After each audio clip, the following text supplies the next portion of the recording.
Appreciate everybody being here. We'll get this thing started. Vice Mayor Dixon keeps track of the clock. He said it was 7, so we'll go with that. It's good to see a full agenda tonight, and good to see everyone here. Some interesting stuff. So our first item on the agenda is our opening prayer by Vice Mayor Adam Dixon.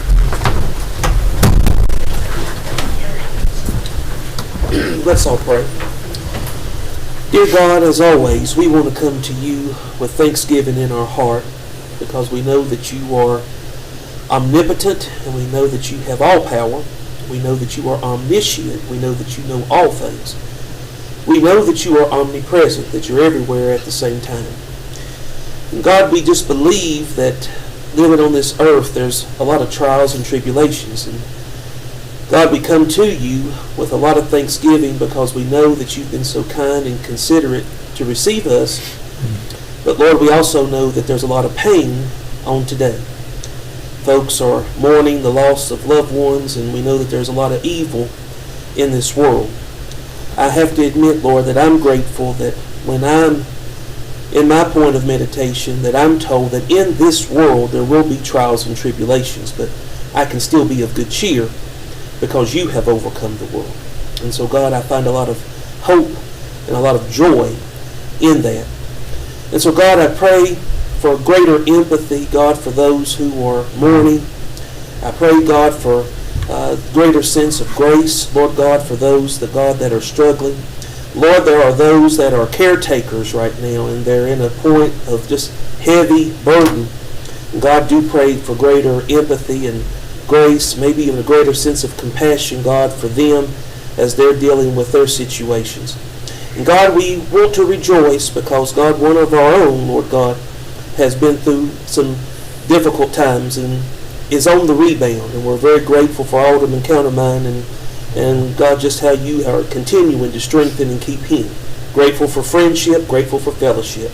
God, we ask, Lord, that you bless this board and you bless the town employees. God, they've been through a lot here lately. And God, you've kept them to be resilient and to continue to move forward. And we're grateful for that. So God, even in maybe the dark points, there's still a silver lining to the cloud. We just want to thank you and bless you. Guide our deliberations. May everything be to your glory. Lord, we ask it in your name, Jesus, we pray. Amen. Amen. Thank you, Adam. Ruth, who do you have to lead the pledge tonight? Chuck Lewis. All right. All right. Allegiance to the flag of the United States of America and to the republic for which it stands, one nation, under God, indivisible, with liberty and justice for all. Thank you, Chuck. Thank you, Ruth.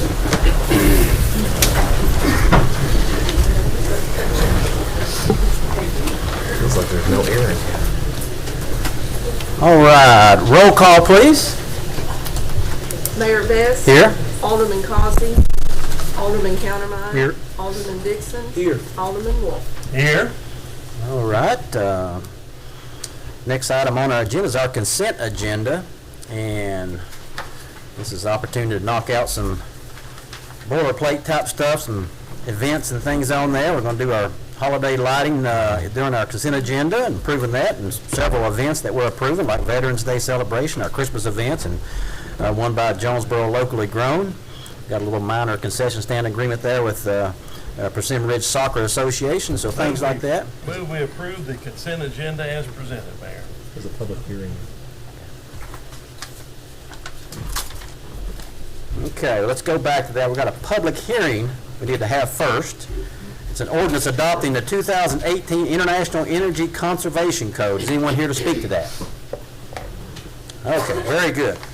Going back to the consent agenda, we've got a motion to approve from Alderman Wolf. Second. Got a second from Alderman Countermine. Any discussion? Call for the vote, Mr. Recorder. Alderman Wolf. Aye. Alderman Countermine. Aye. Alderman Dixon. Aye. All right, motion carried. We'll move into our regular agenda now. We've got our financial report. Alderman, anything in there you want to speak to? Well, I want to say a couple of things. Number one, we just had a transition occur where a very fine gentleman by the name of Robert Anderson was rehired by the state of Tennessee go back and work for the comptroller's office. And Robert did a very, very, very good job of getting us in good order financially. And there was a great need when Robert showed up for this to happen. And I think for the record, we need to say thank you, Robert. And even though he's not here, he's back on the state side of the ledger. We can tell people with great pride that I think Robert was officially adopted as a member of our family, felt like one, and certainly did a yeoman's job of helping us get ourselves put back together after an unfortunate set of circumstances. So thank you, Robert. Second thing is, we've hired a new town recorder, and her name is Janet Jennings, and she spent a couple of decades in Johnson City running a much, much bigger organization, and I think she too feels like she is a part of our family, even though she's only been here 2 or 3 weeks. She had a scheduled vacation, so she's not here tonight for you all to meet her. Very fine lady, grew up in Fall Branch and is a local product, and is a very, very high-level financial mind and a wonderful town recorder. So if you see Janet in the near future, be sure and make her feel welcome, because we don't want her going anywhere. I'll just tell you. The financial report, Glenn, I'll ask you the same thing I always used to ask Robert. How's the financial health of the town? Doing very well, sir. Very good. Very good. Do I take that as a motion to approve? It could be, but I was letting anybody else say something that wanted to. So I will make a motion, we approve the financial report as presented. All right. I'll second it. Second from Alderman Dixon. Any more discussion? Call for the vote. Alderman Wolf. Aye. Alderman Dixon. Aye. Alderman Countermeyer. Aye. All right, motion carried. Now, communications from myself, got quite a few things on here. First, we'll knock out some committee appointments. We get to reappoint Richie Hayward to a 3-year term to our planning commissions. Appreciate his service to our town on the planning commission and all the volunteering that he does really throughout town. Also, Alderman recommendation to appoint Robin Hart to fill an unexpired term on the planning commission as well. And also Bob Williams, who's in attendance tonight, to also fill a vacant 3-year term. So if I could get a motion to approve those 3, I'd appreciate it. So moved. Get a motion to approve from Alderman Countermine.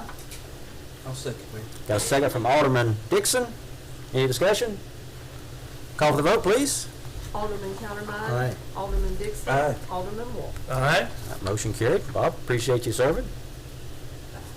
You evidently, Tom, talk you into it there? you evidently didn't tell Nancy about it.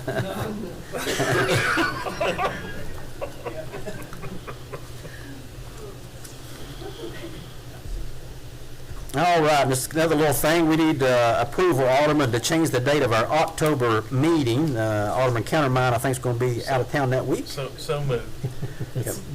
It's another guy. Next Oh. one. He's going to be on. Me. Okay, Glenn's going to be here. What's the new date? The 16th? 16. It's the 16th. 16th, October 16th. All right, got a motion to approve from Alderman Wolf, Got you out of trouble again?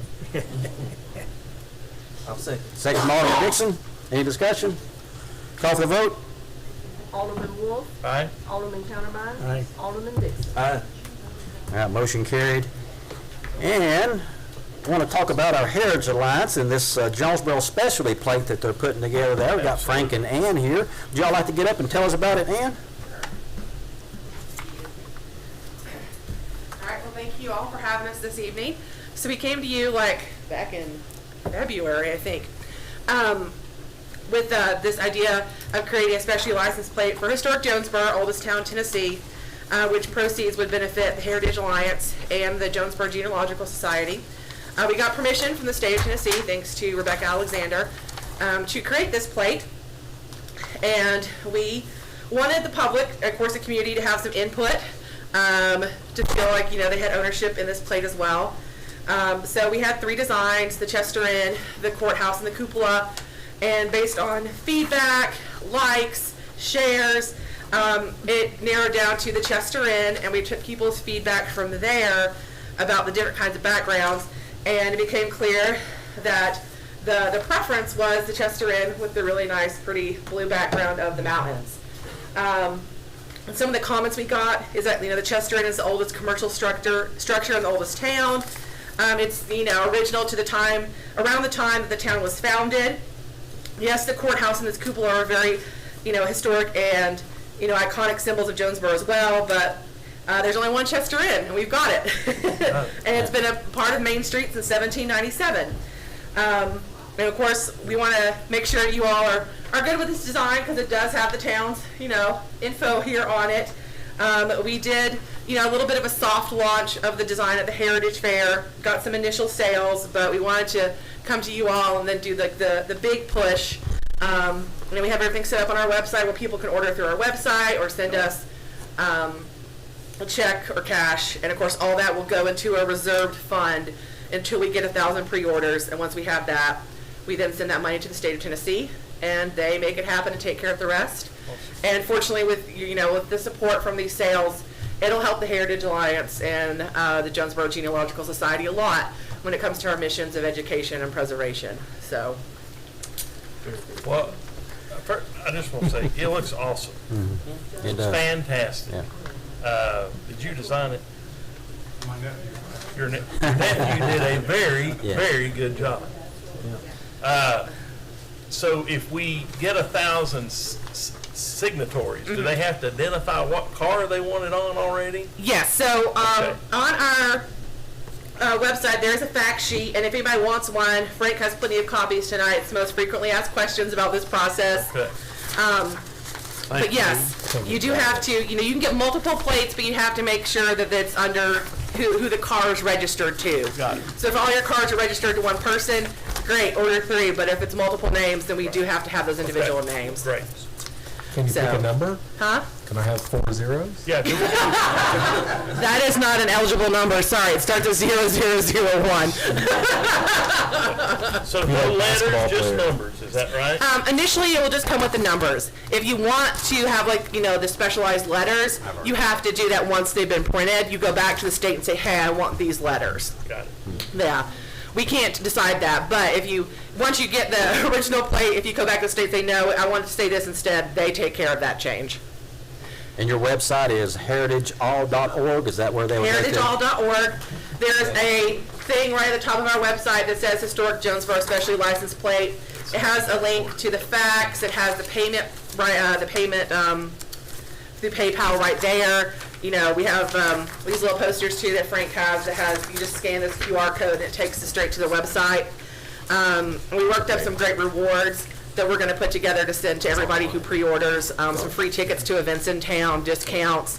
And then once we reach 1,000 pre-orders, we're going to work with JAMSA to have a little license plate appreciation day. So, So how many have you got right now? we're 3.6% of the way there, and that's just with like one weekend. So how many was that, Frank, does it say? 36. He's I'm a historian, not a mathematician. It's okay. It's all right. It's all good. It's all right. It's a great start. We're mainly in the phase where we're testing systems, making sure everything's working, so that's what we've done for the last 10 days. So Well. we're ready to start The big push. Maybe we can have an altar call tonight and get a bunch of people signed up. So So- that'd be, yeah. We'll flood the website with some orders. I've got flyers for everyone in the audience. So Good, Very good. good, very good. Well, thank you all. Yeah. Beautiful Yeah. Well, design. thank you all for your support. The plate's So- gorgeous. Encourage more people to come visit the town and move here. So Yes. that's what it's going to do. Thank y'all. Thank you all. Thank you. Let's hope we see a lot of those on cars driving around town. That's right. Next thing Alderman would like to do is, we had during our storm, we lost an old friend. The old Shanks oak tree up there fell during our storm. And we had a ton of people asking, what we're going to do with the tree and the wood and all that. And we're wanting to put together a Shanks Oak Tree Committee to kind of develop some ideas and thoughts on what best way to honor that tree and utilize the tree. And Alderman, if you will, as part of establishing this committee, what we're looking at is to have the town administrator as part of that committee an alderman rep, which I think we're talking about Alderman Wolf. Kelly did some great work, helped secure that tree for us, and appreciate his work on that. The Cruz family would have a rep, because I know they were impacted by that, as well as the Shanks family, where the tree was at. They would have a rep. Heritage Alliance, we always want to make sure they're part of this committee. They'll have a representative. And also with somebody from our tourism and marketing department to be a representative at the meetings. And then a mayor's rep, and we're looking at T. McLeod for that. I spoke to him, and he'll be a great rep from downtown. Got some retail experience and kind of knows what consumers look for. So, Alderman, if you would, those are the 7 positions we'd like to look at for that committee. If y'all would make a motion to approve that, I'd appreciate it. So moved. Motion to approve from Alderman Countermine. I'll second. Got a second from Alderman Dixon. Any discussion? Call for the vote, please. Alderman Countermine. Aye. Alderman Dixon. Aye. Alderman Wolf. Aye. All right, motion carried. All right, now we got 3 more things. Yes. We'll be in touch with the committee members. To set Okay, up the exact ones that we'll have.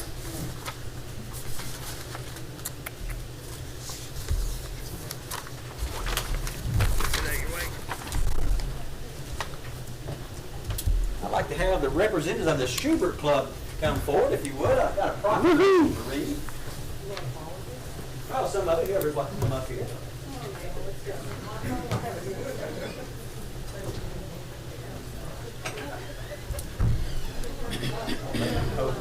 You got more coming, Chuck. You got the proclamation.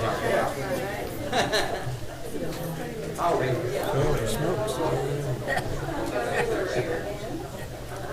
We also practiced the flashball line dance.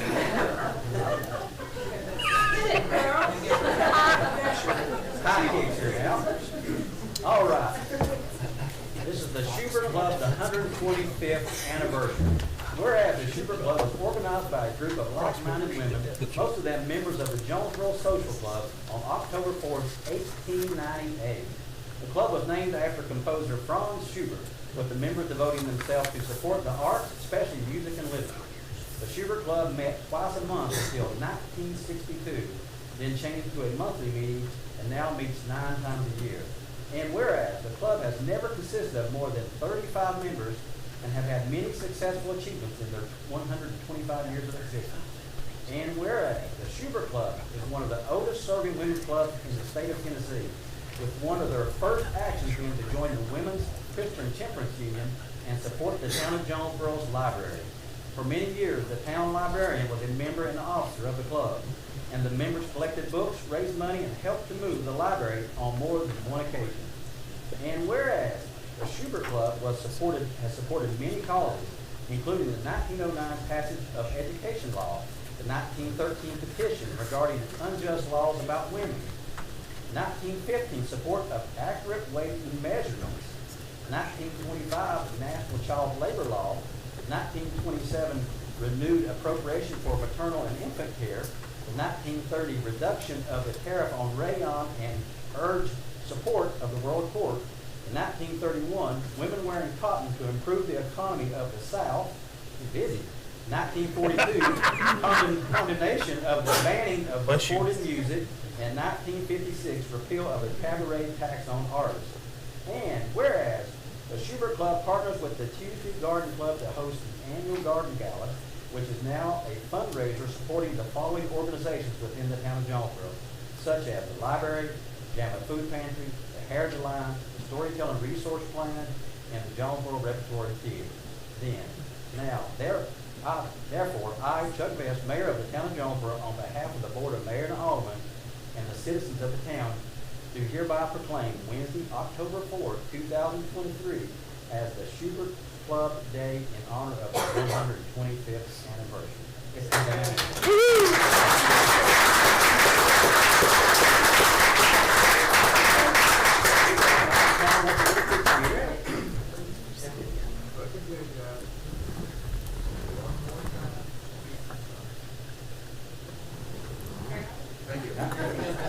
Anything anybody like to say? Thank you. Thank you. And today is Nancy Kavanaugh's birthday.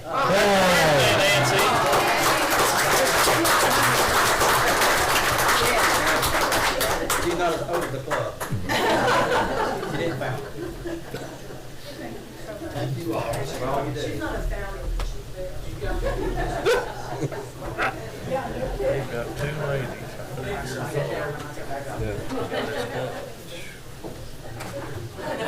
All right. Next thing we'd like to talk about is something to do with our Paws in Blue. We got Ruth Verhage here to recognize some award winners for this. Ruth, you want to explain what these awards for? I don't know how many of you all are aware how much it costs to have a police dog, how much it costs initially to obtain the police dog, and then Paws in Blue raises the funds to support those dogs when they're here. And as a result of the support of several businesses in this town, they have been very, very helpful to us in accomplishing our goals. And the first one I would like to recognize is Foster Signs. Aw.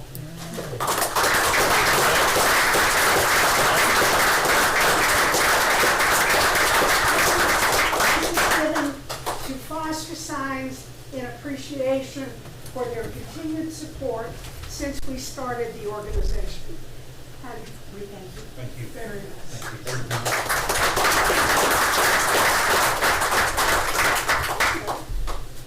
The second one is to Arby's. We have the manager of Arby's here. Arby's has been, every time we have an event, Arby's has been supportive of us, or our ability to conduct that event. And so we asked that one of the managers, and there were going to be 2 or 3 on duty, be here, and they were all excited about it. I guess they didn't make it, so I will take this and present it to them at the store. And now, the other problem we have that businesses can help us with, some of you I'm sure have seen, we have jars, donation jars, in businesses around town. And when a business reaches $250, they get a plaque, $500 they get a plaque, and $1,000 they get a plaque. Well, Jonesborough Wine and Spirits, if you would come up, has passed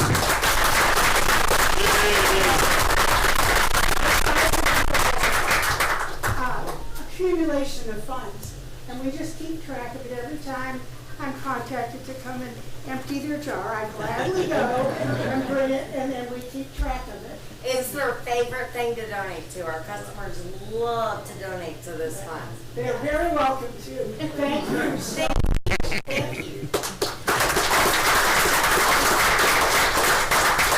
And the last plaque is to go to Jerome Bowers. Aw. There you go. Paws in Blue, over $1,000.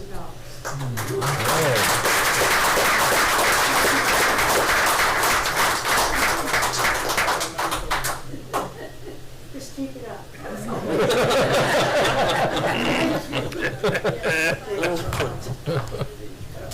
It's funny.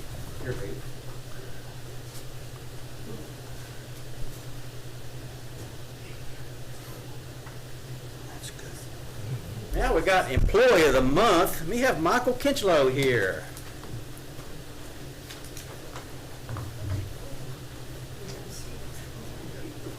How are you doing this evening?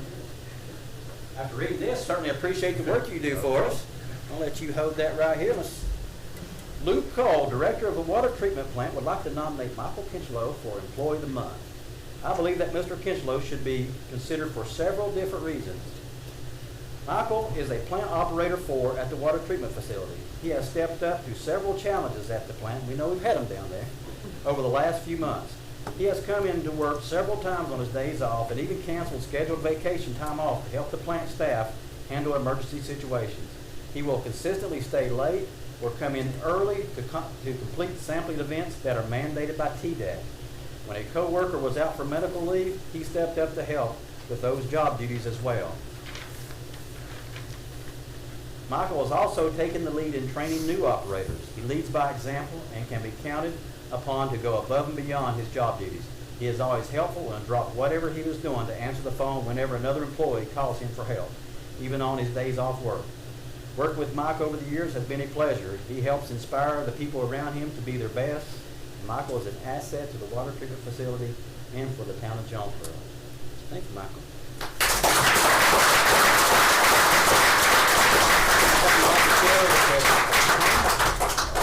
We appreciate what you're doing.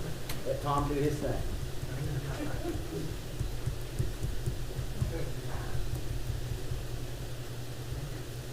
Thank you. Appreciate you. Seniors. Seniors.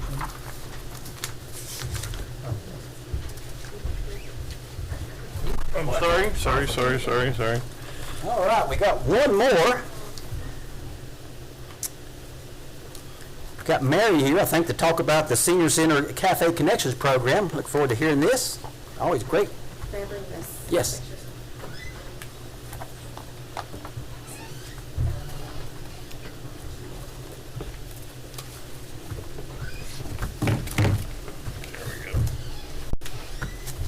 Well, thank you for the opportunity to talk about our Cafe Connection. I know some of you are familiar with that program.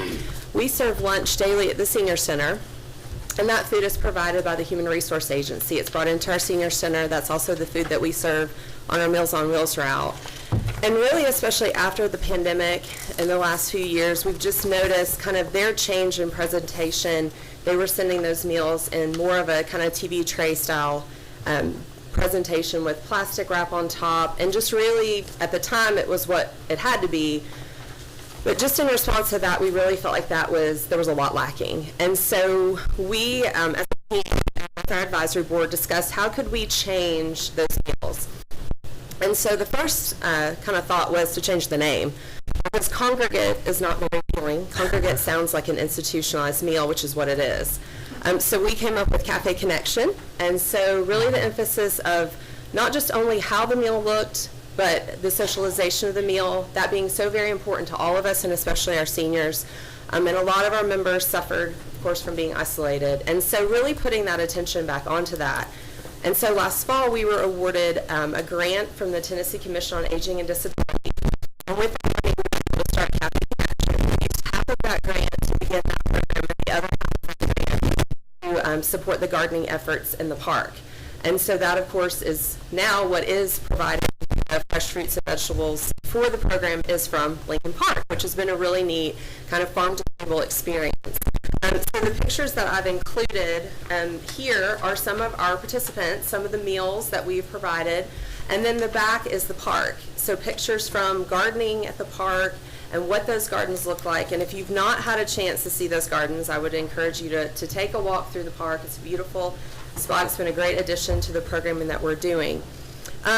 But as the program started to evolve, at first we were seeing groups of 5, 8 people, and now I'm happy to report we're in the 30s. So we are seeing a huge response. So we know what we're doing is working. And on Wednesdays, we make the entire we make that meal from scratch on Wednesdays. And then what we're able to do with the food that we're growing in the park is we're actually able to enhance the other days. And so taking that just really bland meal and adding fresh salads, which you see in the pictures, different vegetables, fresh fruits, that really has changed the experience of the meal, the presentation of the meal. The other thing that we did is that we took those meals and put them on a real plate. I don't know how many of us have our lunch and eat a TV tray dinner, not on a regular basis. So really changing that, really bringing dignity for those meals was what our goal was. And so we put everything on a real plate with real silverware. We do colorful seasonal napkins, which is one of my favorite parts of it. I think the napkins are a lot of fun, and our members look forward to whatever quirky napkin we're doing that week. But just really paying attention to that. And so as we started to go through the process and we started growing, obviously we had to have buy-in from our local agencies. So our First Tennessee Human Resource Agency, the First Tennessee Area Agency on Aging and Disability. I'm actually invited their director down. She sat through one of our lunches and observed our members taking part and saw the difference of just the TV tray dinner versus the meal on a real plate. And she was really blown away. And in having our members tell her how much more they enjoyed that experience. So she asked us to share some pictures, and we actually also have video of Cafe Connection at the park, which was a really great thing to be able to share. She was so blown away by that. She shared it with the Tennessee Commission on Aging and Disability, the state level. They were really impressed by it. They shared it at their level, and then we were contacted by the ACL, which is the Administration of Community Living, which is as a portion of the Department of Health and Human Services of the federal government. So when I got that call, we were obviously really blown away. Our little center in Jonesborough was recognized on a federal level. That's pretty and cool. so Wow. we were approached to participate in a webinar call, which I was really excited and nervous, making sure, we said all the right things and shared all the things we wanted to. She was really blown away by our program, and so we were actually invited to participate in a recorded webinar that's now available on the ACL's website, which I completed a couple weeks ago. If any of you have had a chance to see it.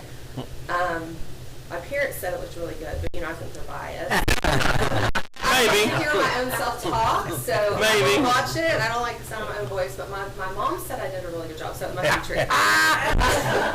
Just kidding. But we were just really excited about this opportunity, and for the federal government to recognize that Congregate needs to change, that it isn't meeting the needs that it was, that the presentation, and so for them to realize that, for them to be making those changes are really exciting in the senior community to see at that level. The person that I spoke with, Catherine Tucker, who's the senior nutrition consultant for the ACL, that's who I did my call with, and to hear somebody on that level to be also really passionate about seniors and nutrition and presentation, we're really excited to see where this goes. And so just something that started at our little center, wanting to change things for our members, and then hoping this could even grow even larger than us. And but it's our recording is a four-part series, and the whole emphasis is to regain Congregate and to make sustainable changes to the program. So thank you for the opportunity. Wow.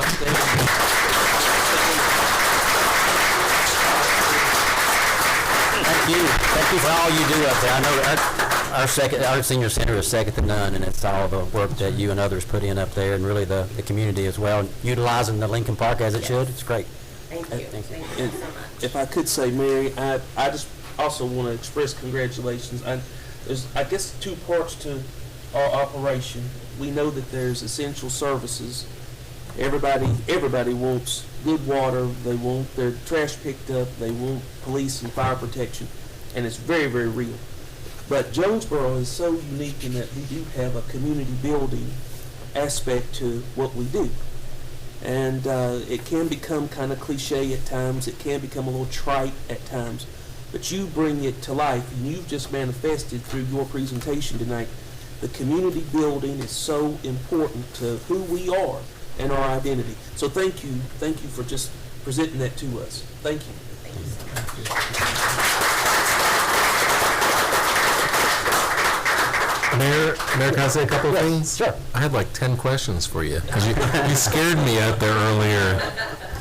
But Mary and I've been, no, you're fine. We're going back and forth with the prepared meals versus the taking the prepared meals and putting on a plate, and the silverware and napkins, and then the all the sustainable produce that's out in Lincoln Park, and combining all that to present a incredible meal and presentation of incredible meal. It was more of a love for Mary and the team, was more of a love for the residents of Jonesborough, not knowing that it was going to expand beyond the corporate limits or the county, etc. So I commend her and her team for not only striving for Jonesborough, but in such the quality of life for what they're doing in that program is contagious. And I was hoping you'd show that prepared meal one, like the before and after, which we appreciate the prepared meals because that's the food, which is great, but just taking the prepared meal and presenting it is just, it's an incredible eye-catching experience. It really is. So, thank you. Thanks, Glenn. And lastly, I just want to take a quick moment to say thank you to Jules Courier. I know she's retiring from our McKinney Center up there, and she's given us many years of great service and performance up there, and we're certainly going to miss you, but I know you'll still be here in Jonesborough, so looking forward to that. So, Can we,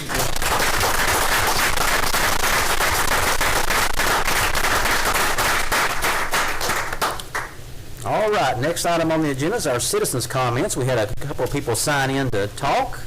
Ruth Verhage, you will just announce your name and address. I know we know you well, but for the record.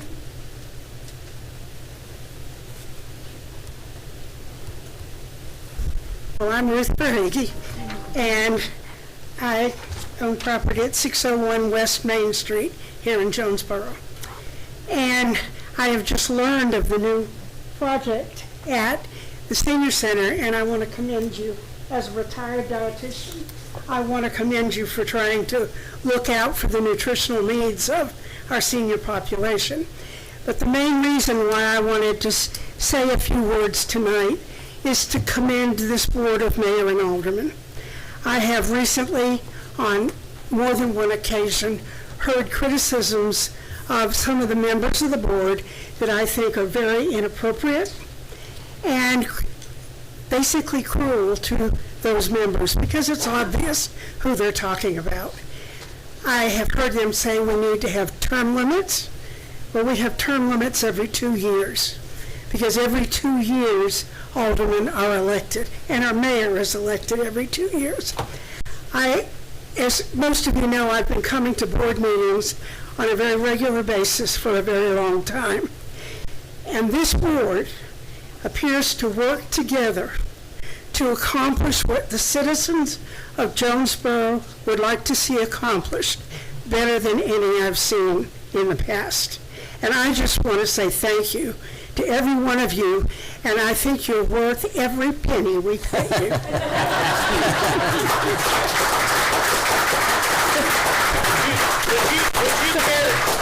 would you care to clarify that last comment as to what we're paid, Ruth, just so everybody knows? I think everybody knows they're not paid positions.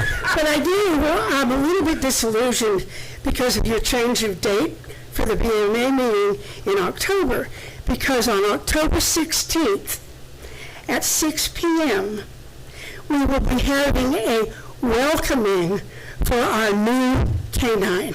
Oh, wow. We will be having, he's a bloodhound, and he's a puppy, and so he's going to be our PR dog. So everybody's going to be able to interact with him, and I hope you can make it down for a few minutes. Bring it by here. Why don't you bring him to the meeting? Yeah. Well, no, we might be able to do that. That might be up to the handler and the chief. His name is going to be Daryl. All right?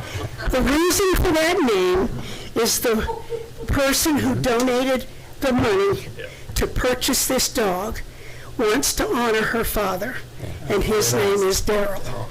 So that's why his name is Daryl. Very cool. Don't know what they're going to call him, but Big D. yeah. Big D. So, He's cute. thank you. Thank you. Thank you, Ruth. Now, Darrell Lloyd is who they speak about, and he's been involved in a lot of things around the town of Jonesborough for many, many years. I know when I was a youngster that he was involved in the Jonesborough Recreation Program, and done a lot of good things in Jonesborough, and was really close to my father and some others here, so great that his daughter's honoring him that way. Thank you, Ruth. And Nancy Kavanaugh. My name is Nancy Kavanaugh, and I live at 112 East College Street here in Jonesborough. And I have a procedural question. I want to know what separates a consent agenda from a regular agenda.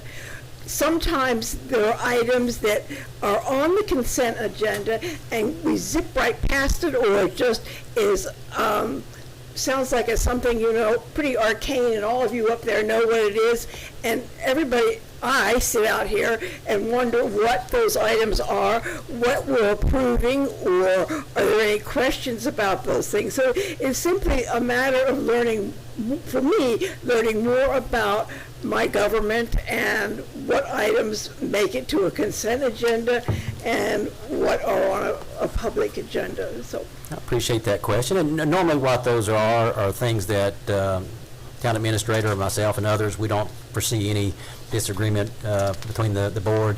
And that's why it can be put on the consent agenda if we think it's going to be unanimous, and it saves some time. But also, there's the town administrator report. It's something that, Glenn writes up for us, and you got the operations manager report. Those things are going to get approved. So this really expedites the meeting, so we don't spend, 20 minutes talking about things we're going to unanimously approve. thank you. You're welcome. Thank you, Nancy. Mayor, can I also just add also with the new law of July 1st, where we launch or publish our agenda in its entirety online. Yeah. So it's gives more information. So anything on that consent agenda, you want to see exactly what's in the nuts and bolts of it, it'll be there. But it's generally, it's promoting somebody, or we got some resignations, just simple things like that we're not going to disagree. And if any alderman does have something on there they want to pull off, we usually pull that off and discuss it in detail. All right, now we'll move into alderman communications. Alderman, anything you want to share with the community? Two things, Mayor. I guess a couple of weeks ago, had a really good play at the McKinney Center called Crowns. Really healthy to see the community just come together, and it was just so well done. I think 2 shows initially, and then there was a 3rd show added. And if I got my numbers wrong, I do know there was an extra show. I got my glasses off. Okay, so there's actually 5 shows. So again, just a really excellent production. And then the Heritage Fair, that was recent, and so Chad did a great job, and it was just good to see just history going back from the Cherokee period up to, it may have been beyond World War II, but I saw World War II, so it was really good to see. Thank you, Adam. I'd like to thank everyone for the love and prayers and emails and cards for when I was in the hospital. Believe me, it makes a difference. Thank you.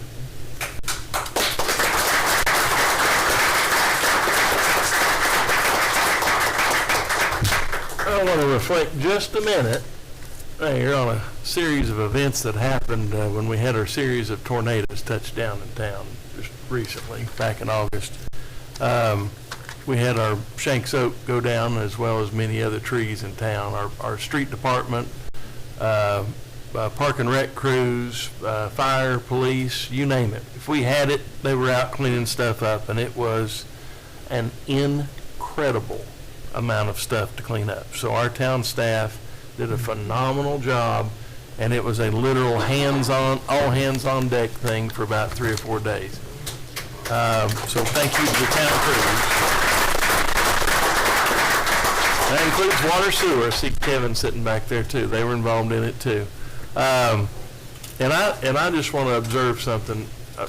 We had inexplicably, Kelly Cruz here was here earlier, called my wife about 12:20 in the morning as that tornado touched down and took the Shanks Oak. And the only reason we can think that she dialed her was she was the last person she'd talked to, and the tree scared her so much when it fell that she just hit send on the phone and didn't know who she was calling, really. And I could hear the roar of the tornado. I mean, it was a tornado. There's no doubt about it. Big time.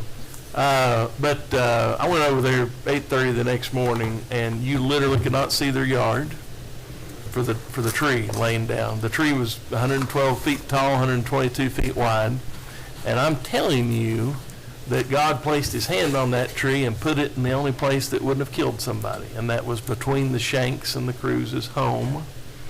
Went clear across West Main, took out 5 telephone poles worth of power and phone, and it was 30 feet over in the yard of the houses across the street. And our crews showed up about 1 in the morning and started trying to clear the street. That was hard to do because there was a lot of stuff in the street. when I showed up, we, where Mark walks out of his house, and I mean, I look at him, I said, what are you doing? And he said, just waiting on somebody to call. I said, well, let's get busy. And so we did. And Farm Bureau of Washington County did a phenomenal job helping the Cruz family and the town with this incident when they didn't necessarily have to. The town will be splitting the cost of the recovery and salvage and cleanup of that tree with Farm Bureau. Thank you, town. And that was part of a contractual obligation many years ago when a conservation easement was put on the tree. And I just want to say to the Shanks family in particular, they have been stewards of that tree for several generations. Not years, not decades, generations. And one of the things that Mr. Shanks' wife said after it was all said and done was, well, maybe I can get him to move now. Because he's 89 and I'm 88, and he's always felt like he had to stay here and take care of that tree because his dad did. And so there's a lot of emotion there, and it seems, some people say it seems silly, and it does, but it doesn't. And you look back at the impact on families over the years with that tree. Ann did a nice little deal on the internet where she showed different representations of the trees over the years. Before we had a town seal or a town design or a logo, pretty much used a picture of the Shanks oak when you talked about Jonesborough. And came in different forms, different shapes, but it's been a part of who we are, folks, for longer than we've been here. So it's worth noting, and it was certainly a blessing in God's hand once again that allowed us to have a crew show up in the form of Charlie and Tim Bird and work with us to save about 90% of the bigger parts of that tree. And so that's all been preserved. And this committee that the mayor alluded to tonight and appointed will be able to help make decisions about what happens with that wood and the community interest.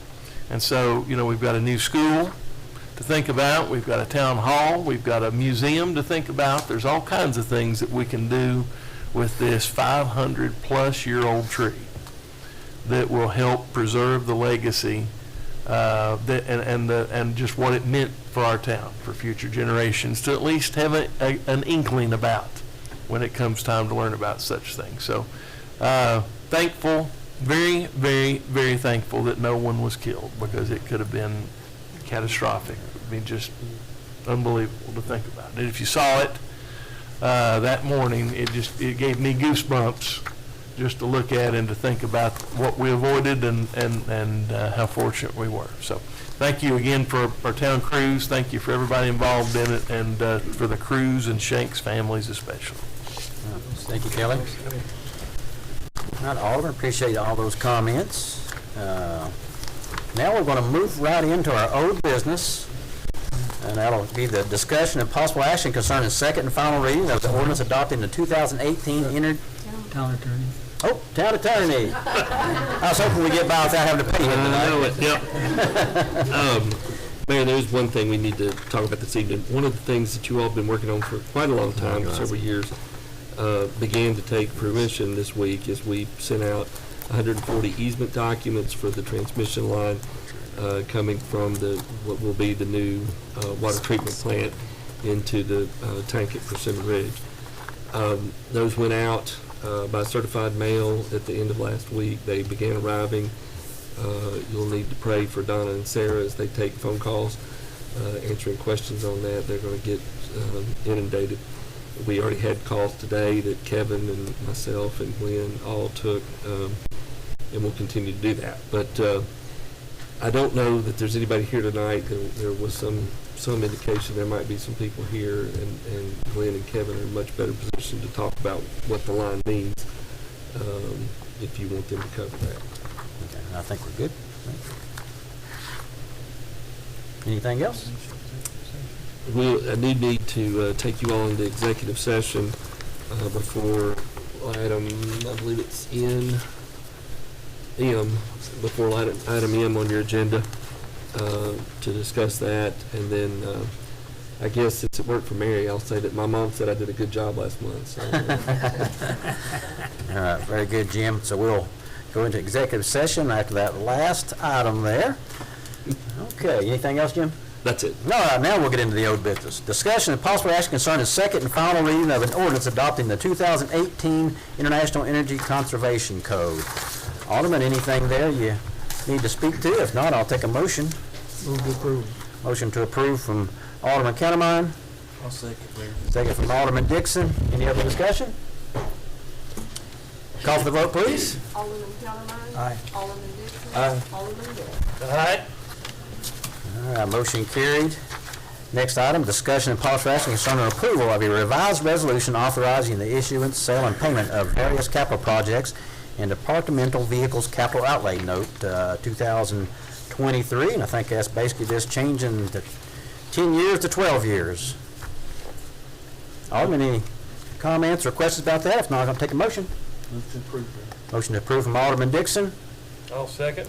Second from Alderman Wolf. Any other discussion? Call for the vote. Alderman Dixon. Aye. Alderman Wolf. All right. Alderman Countermine. Aye. All right, motion carried. Now we'll move into our new business. And Alderman, as you can see, discussion and possible action concerning the renaming of the McKinney Center Scholarship Fund, renaming that to the Ernest L. and Marion B. McKinney Memorial Scholarship Fund. Sounds like a great idea. Alderman, any comments or motion? I know we don't, I know we got a lot on the agenda tonight, but I guess it is important to think about the legacy of this family and their contribution to the town. And of course, we know Miss Marion was a staple of Jonesborough life, and we do miss her. Her candor, miss her encouragement, and really helped motivate me on more than one occasion. And so it's fitting that we include Miss Marion in this scholarship fund. Also, just want to mention to the public that we as a board, we did approve the formation of a McKinney endowment. And so we did do that. And the thought was that if we could ever raise the money, that we could take the proceeds from the interest to go into the McKinney Center Scholarship Fund. And so I'll admit that I'll take a little bit of blame being negligent and not trying to raise the money for the endowment, but we do have that set up through the East Tennessee Foundation, and it would be great to see if we could make that work so that long-term there would be funds to fuel the scholarship fund. So with all that said, I would move that to approve the name change. Very good, Adam. Appreciate that. Got a motion to approve from Alderman Dixon. Second. Got a second from Alderman Countermine. Has anyone got any other comments? All right, call for the vote, please. Alderman Dixon. Aye. Alderman Countermine. Aye. Alderman Wolf. All right. All right, very good. Next item, discussion and possible action concerning approval of an agreement with the Washington County Election Commission. And that's just access to our facilities. Alderman, any questions or comments? If not, I'll take a motion. I saw Dana today, and she's just happy to have everybody vote here in Jonesborough, so I'll make a motion that we approve as presented. All right, motion to approve. Alderman Wolf. Second. Got a second from Alderman Countermine. Any other discussion? Call for the vote. Alderman Wolf. All right. Alderman Countermine. Aye. Alderman Dixon. Aye. All right, motion carried. And now discussion and possible action concerning approval of proposed to the Senior Center Advisory Committee bylaws.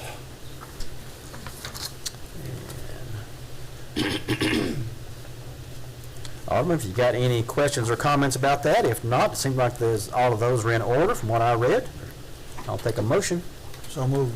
Motion to approve from Alderman Countermine. I'll second. Second from Alderman Wolf. Any other discussion? Call for the vote. Alderman Countermine. Aye. Alderman Wolf. Aye. Alderman Dixon. Aye. Motion carried. And Glenn, I know on this D here, there are some of these I think you were recommending we defer. Do we need to discuss those, or? I've got it in the form of a motion. Okay, very good. Next item is I'll stay discussion. quiet. Next item is discussion and possible action concerning approval of the following bids. And Alderman, you can see those there before you. And we got a memo, Mayor, before the meeting here from Glenn, outlining more or less the scenario. Basically, I'd make a motion at this point that we defer consideration on D3, the Boone Street milling, paving, curving, and D6, the metal buildings for the street department, solid waste, and recycling. All right, it's very good, Kelly. I got a motion to approve as stated by. To defer. To defer. Right. Yeah. Not approved, to defer. Yeah, So we're approving not- you deferring those two. However you want to say it. Defer, yes. Yes. We're going to Yes. defer. Yes, sir. I'll second that. All right. Got a motion to approve from Alderman Wolf, a second by Alderman Countermine. Any other discussion? Call for the vote, please. Alderman Wolf. Aye. Alderman Countermine. Aye. Alderman Dixon. Aye. All right, motion Okay. carried. And your intention was to Well, approve do the we rest, have, do right? we have to take all these, can we take them all together? I think you can take them all together because there's no resolution. My assumption Okay. was you was approving those and deferring the others. No, Sure.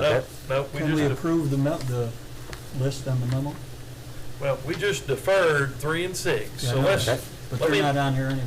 yeah, that's right. So let me make a motion, a different motion, to approve, period, approve, D1, 2, 4, 5, and 7. And just so you all will know what we're doing, this is replacing roofs on 2 buildings down at Wetlands, Persimmon Ridge area, the food pantry building and the fitness center building. This is paving, attention to everyone who likes to grow vegetables and eat them at the senior center. We're paving the Lincoln Park parking lot and finishing that project up as it will neatly tie into the senior center. We are building a road, reconstructing a road, and paving a road to the new school, North Cherokee Street, including the sidewalks, and Thompson Meadow Lane. And then we are doing sidewalks on West Main and Oak Grove. Now, Oak Grove is not explicitly listed here. Is that considered, Mr. Rosenoff, a part of this? Well, it's not on the agenda, so. Yeah. It's not on the agenda. Okay, so what we'll do is we'll be sure and add in this motion that this includes on D7, It's on my list. Oak Grove, as part of the West Main sidewalk project. Of course, you've got somewhat dilapidated sidewalks on West Main Street, up and down sideways. And this will greatly improve those and allow folks to connect downtown to our walkway out on Persimmon Ridge there. And the So- state is scheduled to pave Oak Grove. Yep. All right, so that is a multi-part motion, D1, 2, 4, 5, 7, and on 7, we're adding Oak Grove to the verbiage of the motion. All right, sounds good, Kelly. You see- Got a motion to from Alderman Wolf, and got a second from Alderman Countermine. Jim's got something. Yes, Jim? 2 things to clarify. One, your motion is to approve the bid as recommended. Yes, bid as recommended on each of those. Thank you, I should have been more clear. No problem. And 2, and I'm sorry I couldn't come to this myself real quick, but does the bid that is being approved include Oak Grove? It can't just be included because we mentioned it tonight. I don't Does the think bid so. include it? Okay, I think no, but we can work on that for the next. so for the let next me meeting. amend my motion. We had a discussion about authorizing the town administrator and staff to include Oak Grove and negotiate with the contractor for the inclusion of Oak Grove up to a total amount of $50,000. Is that correct, Glenn? That's correct. Okay, so let's amend the motion then for D7 to say up to, negotiate to include Oak Grove up to a number of $50,000. In addition to the current bid? In addition to the current bid already submitted, yes.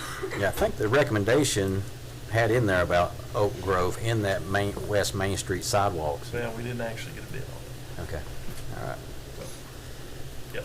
So whoever seconded Now, it. got Kelly amended his motion. Kelly, you accept that? All right. Anything else, Jim? Clear? That's all. All right. Any other discussion? Call for the vote, please. Alderman Wolf. Aye. Alderman Counterman. Aye. Alderman Dixon. All right. Motion carried. Now we'll move right into 7E, discussion and possible action concerning approval of the Lincoln Park Facility rental request and agreement and rental guidelines. Appreciate staff putting those together for us. Alderman, any questions or comments? Looks like it's in order. Motion to approve. Motion to approve from Alderman Wolf. I'll second. Got a second from Alderman Dixon. Any discussion? Call for the vote, please. Alderman Wolf. Aye. Alderman Dixon. Aye. Alderman Counterman. Aye. All right, discussion and possible action concerning approval of the Lee Boy Trail Paver rental agreement. Another good agreement put together to utilize that equipment. I'll take a motion, Alderman, or questions? Move to approve. Motion to approve from Alderman Countermine, I'll second, Mayor. second from Alderman Dixon. Any other discussion? Call for the vote, please. Alderman Counterman. Aye. Alderman Dixon. Aye. Alderman Wolf. Aye. All right, motion carried. Next item is discussion and possible action concerning approval of change order number 2 for the AMV AMR meter additions for the water system. Good thing is there, the price went down. It went down. $151. Yeah. Yeah, you don't see that too much. Saved $851. There you go. Make a motion to approve as presented, Mayor. All right, motion to approve from Alderman Wolf, Second. second from Alderman Countermine. Any discussion? Call for the vote. Alderman Wolf. Aye. Alderman Counterman. Aye. Alderman Dixon. Aye. Motion carried. Next item, discussion and possible action concerning approval of revisions to the public records policy for the town of Jonesborough. And appreciate everyone putting that together for us. But sounds like much better. Alderman, any comments? If not, I'll take a motion. Move to approve. Motion to approve from Alderman Dixon. Second. Second from Alderman Countermine. Any other discussion? Call for the vote, please. Alderman Dixon. Aye. Alderman Counterman. Aye. Alderman Wolf. Aye. All right, motion carried. Now we got several bids here to go over. Most of them for the, all of them for the school project up there, and it gets better and better up there. Appreciate Mr. Browning's work on securing I think probably one of the largest grants the state's issued out for parks. It's a matching grant, $2.4 million. We've not had one like that before in Jonesborough. Not many places do. The limit used to be $500,000 on the LPRF stuff, and this one was for $2.4 million. Yeah. And that is a result of the state being flush with cash for some extent, but what this is going to do is let this school open with fully equipped ball fields, lighted, restrooms, concession stands, you name it. It's going to be fantastic. Yeah. And really, the county is going to be our partner in it and help us meet the match to this. The county spent between $6 and $8 million, I think, out at Boones Creek recently doing the same thing that we'll end up doing for about $4.5 million. And it's a fantastic investment for the county and for the town. And it'll benefit the people of Jonesborough because all these areas, when not in use by the school, become public park use for people of the town of Jonesborough. So it's really, really, really going to be incredible. Just phenomenal. Looking at the plans here on these ball fields and stuff, I don't think I've ever seen anything like it. Put together well. Got Yep. tennis courts, pickleball courts. 4 playgrounds, Yeah. something like that. Yeah. Yeah. Well, first, Can these all be taken together? Can, there is one thing the administrator needs. I do want to add, versus the as presented, that any approvals of the 7 bids be subject to acceptance of the grant award by the Board of Mayor and Aldermen. Okay. So I would make a motion that we accept I 1 through 7.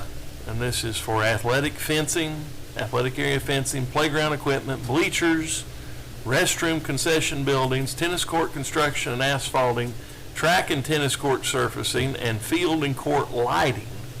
Accept all of these bids pending the Board of Mayor and Aldermen approving the LPRF grants to pay for them, or grant funding to pay for them.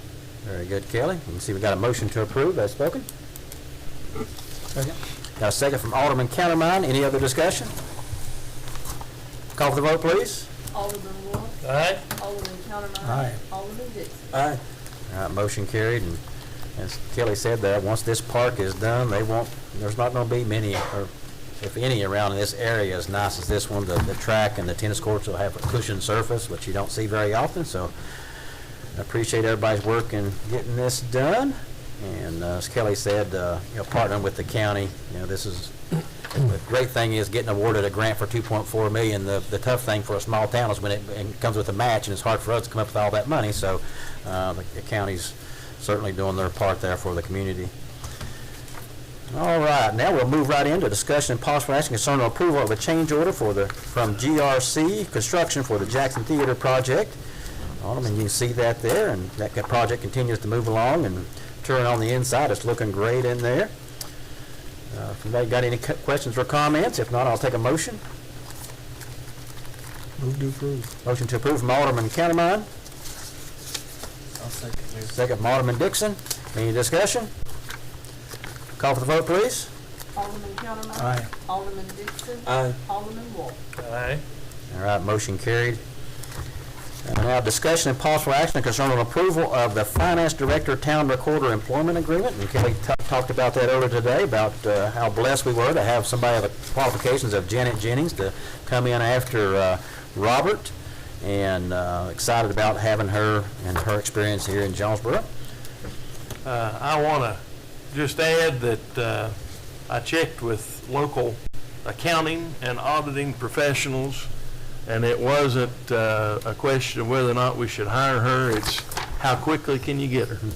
Yeah. And so that's a glowing endorsement from a lot of different folks that we talked to, including former employers. Yeah. So I would proudly make the motion that we accept the agenda item as presented in the terms of employment, Ms. Jennings. All right, got a motion to approve from Alderman Wolf. Wait a minute, we may have to modify here. That's an appointed position, so you formally need to say that you're also appointing her to that position. And formally say that we're appointing her to that position. Yes. Second. All right, see, Terry was waiting for you to add that before he All seconded it. right. He was right on point. That's right. I've got a motion and a second. Any other discussion? Call for the vote, please.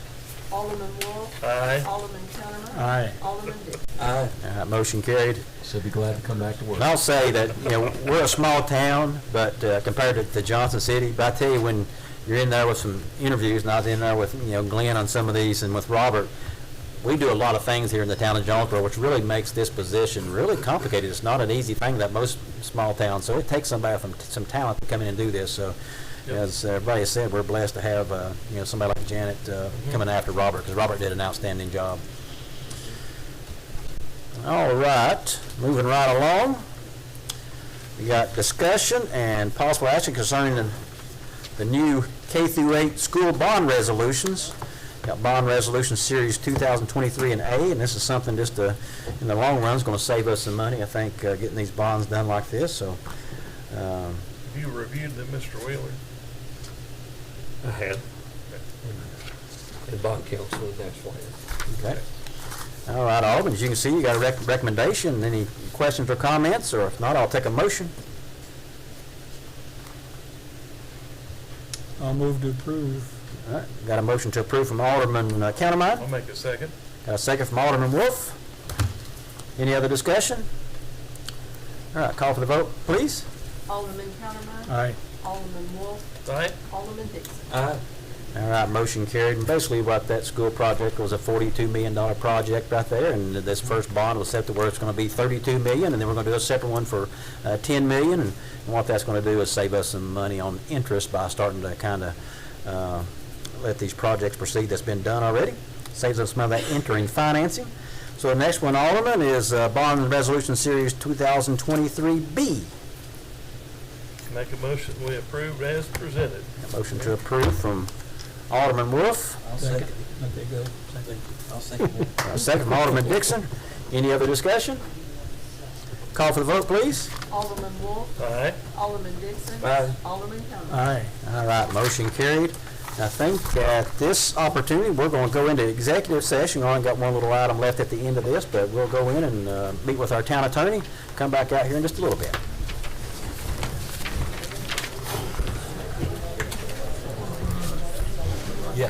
Yeah, absolutely. Yeah. There was on the agenda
Open it up for any questions or comments about the agenda item.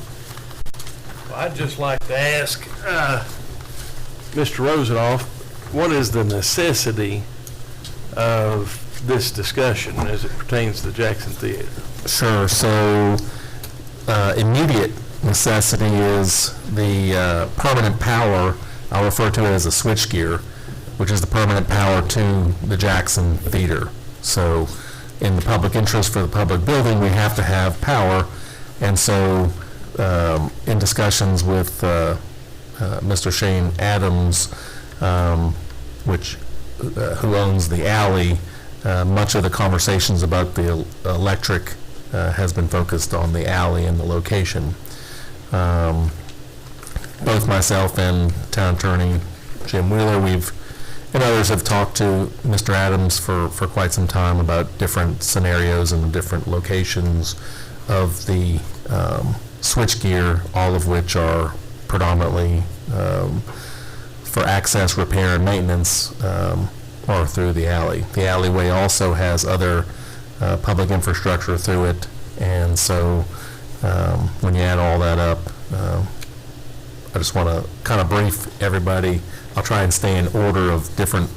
Can you tell us what other public utilities are through that area? Sure. So there's water. We know that there's stormwater. There's electric. Okay. That's at least three that I can think off the top of my head. I just want to say, this is the alley in between the Jackson and Main Street Cafe, right? Yes. I know it's been recently known as the Verhage parking place. Because if you drive by on Sunday, Ruth would be parked there. But growing up, Ruth, it was the Wolf parking place, because we always parked there. You stole it from, we graduated from it. But we always parked there when we were going to church. As a kid, I used to play in that alley. Ruth Broyles lived in that house at the end of the street back there, and it was always a very nice little area there. And we've got, at this point, I know of an electrical vault that's in there. I know the three-phase power line comes from Main Street into there. I know the water comes in there, because when we were redoing the streets downtown, I was there as we were digging it all up, working with the power board at the time. Instead of Bright Ridge, it's still the power board. So that thing's loaded up with utilities. The other thing that I wanted to ask, is there a need, Mr. Rosenoff, in terms of the operation of the Jackson Theater, once it's open, for use of that alley on a continual basis? Yeah, so the answer would be yes. I mean, whether you're talking about pedestrians or in particular performances, or anybody pretty much utilizing the public building, the Jackson Theater, access for anybody other than folks basically gaining access just to go to a show, the alleyway is predicted to be the number one access point for folks to walk through or cars to come through. What's that garage door for in the alley? Yeah, so that would be for loading and unloading for anyone, probably more on the performing end, to have their equipment and wardrobes, etc. Anything to do with their performance will be unloaded in the alley. Okay. I think I'm much like Kelly. I've lived here my entire life, and I would have always thought that was a public alley anyway, because I've seen so many cars use that to drive around those buildings. And the access serves as public. Yeah. Well, Main Street's even got their drive-up window on that alley. It does. It does. So as you know, in the project, the switchgear has been the number one urgency of the project to move us forward, to complete the project. We have no choice but to look at the alley and to look at the different scenarios that we had talked to Mr. Adams about. And I just want to, just real brief, I'll just go over a few. There was the first time we looked at, if you're in the alley going towards the back where the Jackson is, to the right where you're talking about the garage door, the doors, the original location of the switchgear was going to go there on a 4x3 pad, and the remaining components of the switchgear was going to be located on the building. Mr. Adams, again, this is in the alleyway. Mr. Adams did not like that location, had talked about obstruction to access to where you access his property to the rear. So we pivoted and looked at an area that he had mentioned, which is where I refer to as the hedge. And there's a hedge at the end of the alleyway, and you can see it, what we consider more of a hedge for privacy. And the thought process was, it's in the alley where all of our utilities are, all of our other essential components are, and to place a 4x6 pad to accommodate the switchgear in the alley against the hedge. So if you're looking from Mr. Adams' property, if you're there, you would not be able to see the switchgear component. We thought that was important. The reason why the pad increases in size to 4x6 is because you no longer have a building to hang any of the CT or any of the gear at all, so you're depending on the pad, and to basically, I won't say pour in place, everything from the switchgear would be located on that 4x6 pad. We talked about moving, Mr. Adams also talked about questioning if we can put the switchgear behind the Jackson in the corner where the Jackson corner meets up with the JRT. We had received cost information on that at that time. To just go 20 feet in the rear of the building was $50,000. To go 50 feet, it was approximately $125,000, which made it cost prohibitive at that particular time. But we did look at that. Another area, I might be skipping around, another area that he had mentioned to us to look into, which we did, was can we not recess the switchgear unit into the building, similar location in the alley on the side of the Jackson, where that door, close to where that door is, and just recess it like an ATM machine. And behind that wall is basically only access to the basement, where there is electrical and panels and things like that, and there is a staircase. So there was no way to do that without impeding the access to the basement up and down and providing for unsafe conditions. So we have to abandon that. We looked at around the corner. So if you're coming down the alley, Jackson's on your right still, you can just come just around the corner to the back of the Jackson. We looked at that option as another, what we consider equivalent to the original one. And that way you'd have about the same pad 4x3, and you'd still hang some of the switchgear components onto the building. These were not favorable to Mr. Adams as well. That also poses a little bit of issues as you get back into the back as far as access for repairs and maintenance. It's not like just a fuse box. This is a major unit that a utility truck would have to be able to get in there, and oftentimes they talk about using cranes or different types of equipment. So there's a lot to it if they had to do repairs or even maintenance. There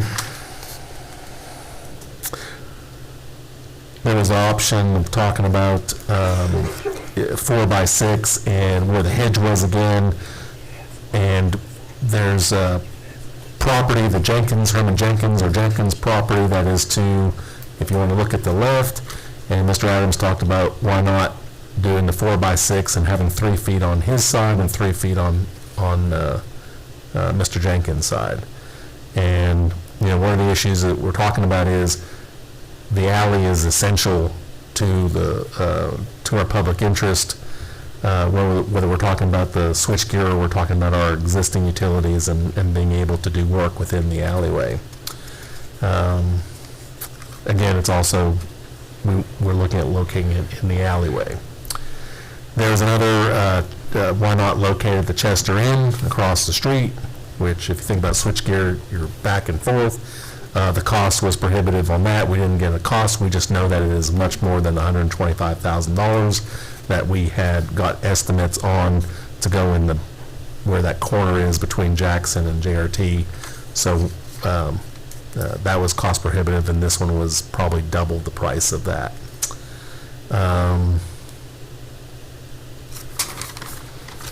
Mr. Rosenoff, that, I think I've covered the ones I've remembered. You're very Yeah. thorough. Okay. There's a explanation or a recommendation in the resolution that we're being asked to consider here. Do you support the recommendation in that resolution? I do. We have no choice but to, in an urgent matter, to acquire the alley. That information's in the resolution. The price that was appraised at was included in here as well. And all this, as far as information, had been talked over with Mr. Adams. Right now, I'm not aware of any immediate agreement, but as you look in the agenda presentation, it does talk about that we're still working with Mr. Adams to try and find a resolve together, but we have no choice but to take action on the resolution to move forward on the alley. Well, anytime you're talking about condemnation, that's a high bar, as you well know, and it has to be very highly documented as to the urgent need and necessity of this to happen. You know, like we talked about before, I don't think I ever realized that this was a piece of private property, just because of how much public use there is on it on a continual basis, all hours of the day. And I know we've got utilities that the town is paid to install already on this property. Yes, sir. So I do see a urgent need for it, and especially when it comes to the ongoing operations of the Jackson Theater. You know, bands, groups that come in are going to have to unload equipment, amps, guitars, you name it. They're all in big trucks, and they're all going to have to go through the garage door to get in there.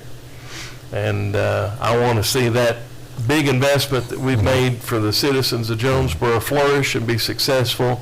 And if we can't get consistent, reliable access to the building through that garage door for the folks bringing in the road crew bringing in their essentials, I think we'll be in trouble. And one point is, with even as far as everything that I've said, and the town acquiring the alley, there's still public access in the alley. We're not denying anybody access through the alley. Even if we acquire it, it won't use will not be lost, is Yes. what you're saying, yeah. I know currently, right now, it's gravel because there'd been so much utility work in there. Did that not used to be paved in the past? It has been. And who paved that? We're paving that? That I don't know. I'm almost certain it's a paved alley. And, We certainly were looking at improving, whether it's asphalt or looking at the pavers, but again, that alley is, as Alderman Wolf was saying, is there's that it's been used and appears to be public access, and it's gone on, and it's just part of the urgency of the matter, and that's why it's before you tonight. all right. One other item you all ought to consider while you're doing this is that on the little triangle at the back of the building that's on the diagram attached to the resolution, and that the exhibit to the resolution is just that first drawing. But that is where the building has encroached on his property 1.81 feet in the back. So obviously you need to... Is that part of the alley condemnation? Well, it's part of this condemnation. Okay. It's both pieces as it shows on that diagram. Okay. And you need to consider that as and whether or not you believe that's in the public interest to put that building squarely on town-owned property. Maybe squarely is not the right word to use in this case. We're not going to move the building. Not now.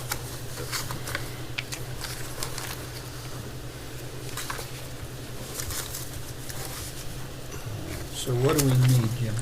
What is that? I know you got Main Street Cafe there. Do they not get deliveries behind their building? Is that where they? Absolutely. So they've still got to have public access down that alley to get their Yep. trucks unloaded, and if I'm not mistaken, there's parking back there that people, that's probably why people use the alley. There's parking spaces there behind, I guess, Bill Kennedy's building. I think Alderman Wolf said, I think he said, you know, the window on the Main Street, so, you know, folks drive up on the left side of the Main Street, they don't drive up and then back out into Main Street, the actual road. Yeah. They go around just like a throughway. And again, access to and fro, but, you know, that's where people flow through there. I think this has always been critical for the town to have public access there. It seems like it's always been there, and to me, it's even more important now to have that alley.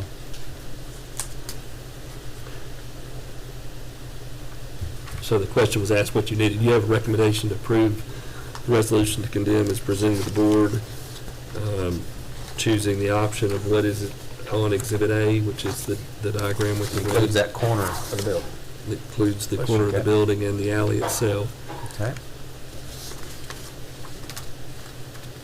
So everything that's got the bold line around it. Yes. Correct. What plan is that? Option A. Option A. Yeah, yeah. It doesn't say anything about option A, but it's just it's this page. Okay.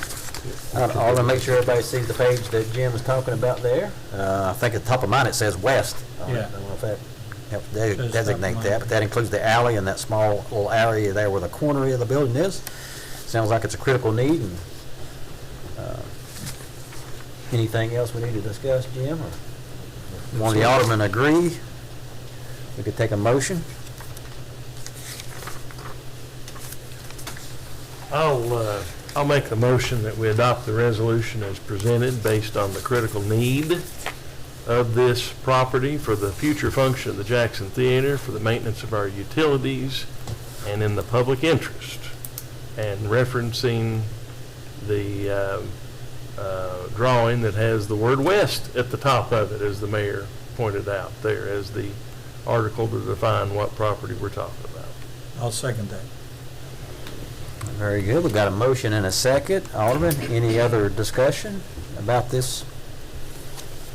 Okay, if not, I'll take a roll call or call for the vote, please. Alderman Wolf. Aye. Alderman Countermine. Aye. Alderman Dixon. All right, motion carried. Thank you for your guidance. I think that wraps it up. Meeting adjourned.